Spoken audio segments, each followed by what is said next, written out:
Hi, I'm Brooks Hutchinson, a vice president here at First Financial Trust and a certified public accountant. I'm sitting here with. And I'm Grant Seaborn. I'm a certified financial planner and a vice president with First Financial Trust. And we're here today to talk to you and explain a little bit about Roth conversions. Yeah, Roth conversions are something that we take advantage of as much as we can given anyone's particular scenario, because a lot of people, whenever they get to the retirement age or even before the retirement age, have a lot of money in the pre-tax environment. You know, we love the 401ks and we love all these company benefits that we get because we were able to get the deferrals in, and we're also able to get the match and the safe harbor, which is a huge benefit because that's money that the company is actually contributing for us to retire. On the other end of that, though, that makes it to a scenario where that's typically going to be our largest balances. When people look at their overall retirement accounts that they have in the three buckets of Roth, pre-tax, and after-tax, the pre-tax bucket has been great because we've gotten all those contributions in over this time. We're not paying interest or dividends on it, and we're not paying capital gains for any of the trades. However, when we start taking them out, when we get to the required age, we're paying ordinary income tax rates, which are typically our less preferred tax rates.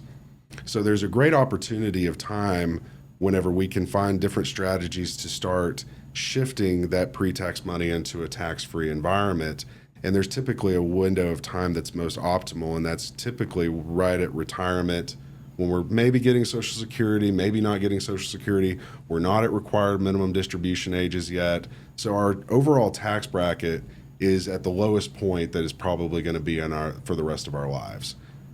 So when we look at these windows of time and start talking about budgets, about what we're going to convert out of that pre-tax, we're still paying the tax. You know, we're not saying that we're not going to pay the tax, but we are going to pay the tax at a lower rate than what we probably would when we get to required minimum distributions. Yeah, you oftentimes use the phrase prepay the taxes at a lower rate. Yeah. So if there's a permanent differential of, all right, I'm paying taxes on 15% with that conversion, but when I get to required minimum distributions, I'm going to be paying closer to 30 to 35%, that permanent difference is a huge benefit. Not only that, that money is now going into an after-tax environment that's going to grow tax-free for the rest of your lives. So there's two times that whenever I'm looking at this with clients that is beneficial. It's either one, going to be hugely important from tax savings, and sometimes it makes sense, sometimes it doesn't. You know, we can't say that this is a one size fits all for everyone.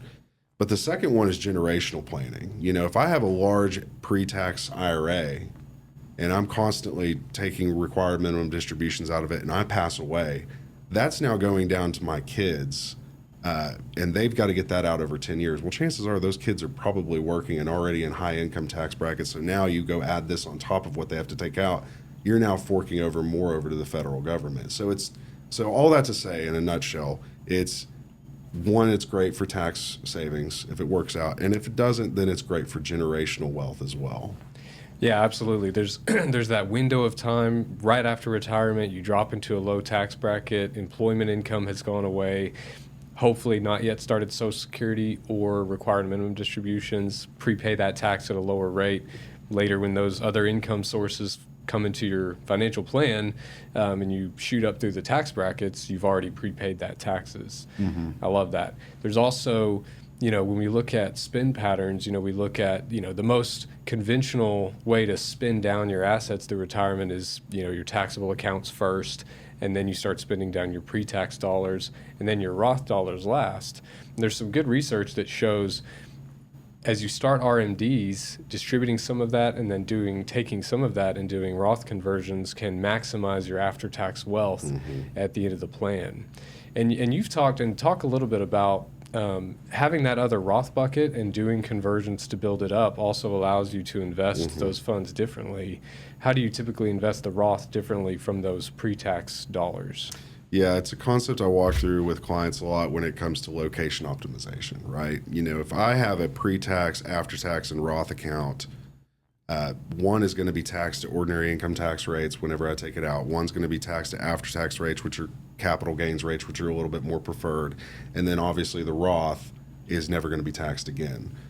Well, if I have those three environments and I say that you're in a 60-40 allocation, 60% to stocks and equities, 40% to fixed income and bonds, that doesn't mean that I'm going 60-40, 60-40, 60-40 on all three of those environments, right? Because if I have a pre-tax IRA that I'm going to have to pay ordinary income taxes on, and then I've got another account over here that I'm never going to pay taxes on again, why would I want them to grow at the same rate?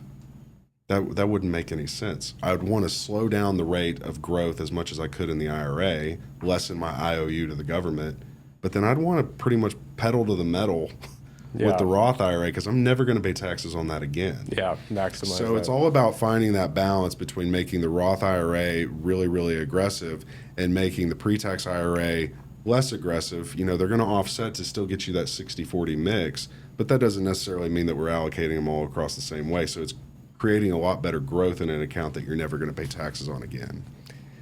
If you have further questions about Roth conversions or asset location tactics, feel free to reach out to First Financial Trust.